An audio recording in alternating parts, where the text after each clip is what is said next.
మనము దేవుని వైపు చూస్తే మన ముందు ఎంత బలవంతులైనా దక్కబడతారు. స్తోత్రం. కొన్నిసార్లు ప్రభు నిజమే, అది ఎక్కడో కాదు, నిన్ను అడగదొక్కాలనుకున్న వాళ్ళు కనుమరుగు లేకుండా వెళ్ళిపోయారు నా కళ్ళ ముందే. స్తోత్రం చెప్పాలి. దేవుని పని అక్కడ చేయకూడదు, అక్కడ మందిరం ఉండకూడదు అనుకున్న వాళ్ళు కనుమరుగు వెళ్ళిపోయారు. స్తోత్రం కదా, జరగలేదా? దేవుని మందిరం అక్కడ ఉండకూడదని, అక్కడ తీసేయాలని, అక్కడ ఉంచేటట్లుగా దీన్ని నేను చూడు,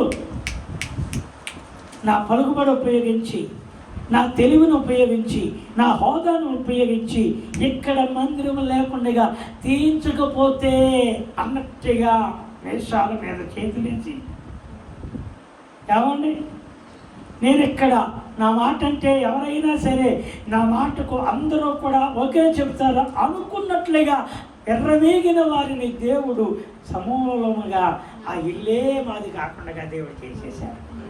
స్తోత్రం చెప్పాలి. కొన్నిసార్లు ప్రభా ఈ కార్యాలు ఎంత గొప్పవంటే ఆనాడు బలవంతులనే కాదు, ఈనాడు బలవంతులు ఉంటారు తొక్కేస్తాం. స్తోత్రం చెప్పాలి. స్తోత్రం చెప్పాలి. ఈనాడు కూడా తొక్కేస్తాడే. నిన్ను పాడు చేయాలనుకున్న వాడిని తొక్కేస్తాడు, నీకు విరోధముగా నిలిచిన వాడిని తొక్కేస్తాడు. నువ్వు ఆయన మీద బలముగా విశ్వాసముతో ఉండాలి. కానీ సూర్యుడి నేటి చంద్రుడి నేటి ఆనాడు యెహోషువ నిలబెట్టినట్లుగా ఈనాడు నీకు కూడా అలాంటి అధికారం దేవుడిస్తాడు. అవి నువ్వు చేయవలసింది ఏంటో తెలుసా? నువ్వు హైదరాబాద్ పట్టణంలో ఉంటున్నావు, ఏం చేస్తుంది వెళ్తావు, నీ దక్షిణ భాగం ఏది అడుగుతున్నా అంటే నేను ఎందుకు అడుగుతున్నానంటే నువ్వు ఇచ్చినంత మాత్రాన ఎక్కడ కాదు, నువ్వు దేవునికి భయపడుతున్నావని అర్థం. అది స్తోత్రం. ఎవరికి భయపడుతున్నాడు? అవునా? మరి దేవుని దగ్గర మన నమ్మకత్వం లేకపోతే ఎక్కడ జరుగుతాయి? నువ్వు దేవుని యొక్క సన్నిధిలో విశ్వాసపు వీరుడుగా ఉండాలంటే ఎక్కడ చూడగలవు? వస్తుంది కానండి ఖర్చు అయిపోతుందని దేవుడు అనుకున్నాడు. పిచ్చోడు, నీకు చిన్న దాంట్లోనే నువ్వు నమ్మకంగా లేవు, ఇక పెద్దది ఇంకెక్కడ నమ్మకంగా ఉంటావు? నువ్వు చిన్న దాంట్లోనే ఏం లేవు చెప్పాలి. చిన్న దాంట్లోనే నువ్వేం లేవు, నమ్మకంగా లేవు.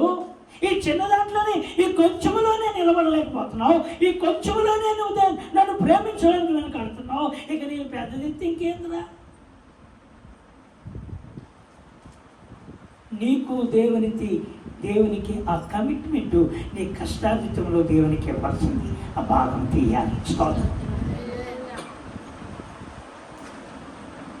ఆ దేవుని దశభాగం దేవుని చెప్తున్నారా? ఎన్నేళ్ళైంది ఇప్పటికి వచ్చి ఎప్పుడు పంపలేదు. హల్లెలూయా, హల్లెలూయా. నేను ఎందుకు ఈ మాట చెప్తున్నానంటే దీవెన అనేది దేవునికి నీకు అది దేవుని యొక్క సన్నిధిలో అది నీవు సిద్ధపరచాలి. దేవుడి నీకు ద్వారాలు తెరవడం మాత్రమే. ఖర్చు అయిపోతుందండి, నాకే చాలేదండి, నాకే పంపుతున్నారండి అంటే ప్రభువు చూస్తున్నాడు కదా, నా కుమారి నా కుమారుడా, ఈ కొంచెంలోనే ఏముండాలి? ఈ కొంచెంలోనే నమ్మకం లేకపోతే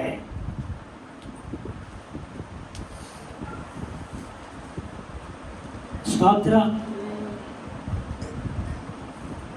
హల్లెలూయా. కుటుంబముగా దేవుని సన్నిధిలో కూడుకోవడానికి ఒకరు ఒక పక్కకు పోయి ఒక పక్కకు పోతే ఇక్కడే దేవుని ఆరాధించడానికి ఐక్యత లేని వారు అయితే ఆశీర్వాదం ఎక్కడి నుంచి వస్తుంది?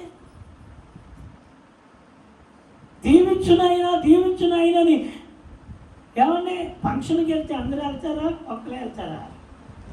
చెప్పరే, అందరూ వెళ్తారా, ఒక్కలే వెళ్తారా? ఫంక్షన్కి ఏమో అందరూ వెళ్తారు, కానీ మందిరానికి మాత్రం ఒక్కలే వెళ్తారు. ఎందుకు? నీ పని నువ్వు చూసుకో. అందరం వెళ్తే ఎలాగొస్తుంది, నీ పని నువ్వు చూసుకొని ఏం చేస్తున్నావు అంటే పని చేసుకుంటున్నాం. దేన్ని పని చేసుకుంటున్నాం? అందుకని ఆయన ఏం చేస్తున్నాడంటే వీళ్ళందరూ రాలేదు కాబట్టి వీళ్ళకి ఎవరికి ఇష్టం లేదని ఆయన ఏం చేస్తున్నాడంటే దాన్ని ఇంకొకరికి ఇచ్చేస్తాడు. స్తోత్రం. ఆమె చెప్పండి. హల్లెలూయా. యోషువ చెప్పాడు, నేనును